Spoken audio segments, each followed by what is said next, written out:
गांव की सुबह सूरज की पहली किरणें जैसे ही पहाड़ियों के पीछे से निकलकर पूरे गांव पर फैलने लगीं, उसी क्षण सीताराम ने अपने आंगन में रखी तुलसी के पौधे पर पानी डाला। यह उसकी रोज की दिनचर्या थी। भोर, प्रार्थना और खेतों की तैयारी। बरसों से यही क्रम चला आ रहा था। लेकिन आज की सुबह कुछ अलग थी। हवा में एक अजीब सी खनक थी, जैसे कोई अनसुनी खबर वातावरण में तैर रही हो। सीताराम का गांव सतपुरा पहाड़ों से घिरा हुआ, जंगलों से सटा हुआ और लगभग दुनिया से कटा हुआ था। यहाँ लोग सरल जीवन जीते थे, परंपराओं से बंधे हुए और बदलाव से हमेशा डरते हुए। लेकिन समय कभी स्थिर नहीं रहता। यही सतपुरा भी धीरे धीरे दुनिया की आधुनिक हवा को महसूस कर रहा था। घर के भीतर से उसकी पत्नी कौशल्या की आवाज आई, जरा जल्दी लौट आना, आज पंडित जी आने वाले हैं, घर की कुंडली देखनी है। सीताराम ने हल्की मुस्कान के साथ जवाब दिया, अच्छा, जल्दी लौट आऊंगा। लेकिन भीतर ही भीतर वह जानता था कि वह शायद समय पर वापस न आ सके, क्योंकि पिछले कुछ दिनों से खेत के पास के जंगल में कुछ ऐसा हो रहा था जिसे समझना आसान नहीं था। रात में अजीब रोशनी, जानवरों का गायब होना और पगडंडी पर अनजान कदमों के निशान, सब मिलकर एक अनसुलझी पहेली बन रहे थे। भाग दो। जंगल का रहस्य दोपहर तक सूरज तेज हो गया था। सीताराम अपने बैलगाड़ी को पास के कुएं पर रोककर थोड़ा आराम करने लगा। तभी गांव के चरवाहे मोहन ने आकर धीरे से कहा, सीता काका, आपने सुना? जंगल में फिर रोशनी दिखी है, कल रात भी। लोग कहते हैं कि यह अच्छा संकेत नहीं। सीताराम ने गंभीर होकर पूछा, किसने देखा? गुड्डू ने। वो कहता है कि जैसे कोई आसमान से उतरकर जमीन पर टिका हो। सीताराम की भौहें तन गईं। उसे पिछले हफ्ते की बात याद आई, जब वह स्वयं देर रात खेत की तरफ गया था और उसने भी वही रोशनी देखी थी। पहले उसने सोचा था कि आंखों का धोखा होगा, लेकिन अब जब और लोग भी वही चीज देख रहे थे, तो मामला गंभीर था।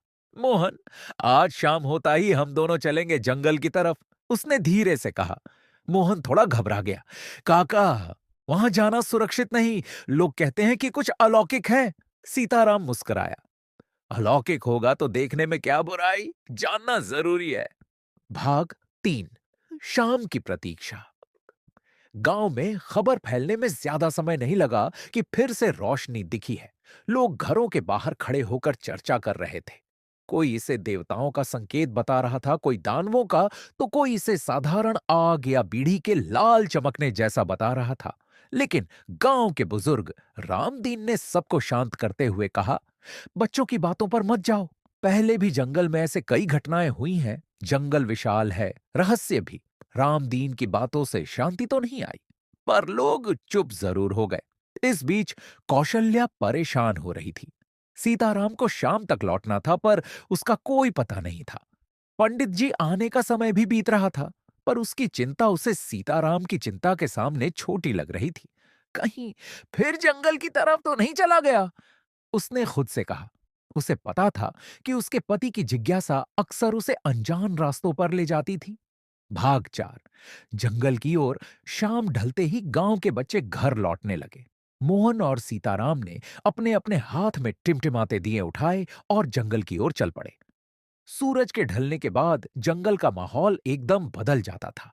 पत्तियों की सरसराहट, दूर से आती पहाड़ी जानवरों की आवाजें और पेड़ों की लंबी परछाइयां जमीन पर डरावने आकार बनाती थीं। वे कुछ ही दूरी चले थे कि अचानक पास की झाड़ियों में हलचल हुई। मोहन डर के मारे पीछे हट गया, लेकिन सीताराम आगे बढ़कर देखने लगा। पर झाड़ियों में कुछ नहीं था। शायद कोई हिरण या खरगोश भागा होगा। थोड़ा आगे बढ़ने पर वही जगह आई जहां पिछले कुछ दिनों से अजीब घटनाएं हो रही थीं। मिट्टी पर गोल निशान बने थे, जैसे कोई भारी चीज उतर कर बैठी हो। निशानों के बीच की मिट्टी दबकर कठोर हो गई थी। सीताराम नीचे झुककर मिट्टी को छूने लगा। अजीब तरह की चिकनाई थी, जैसे तत्व प्राकृतिक न हो।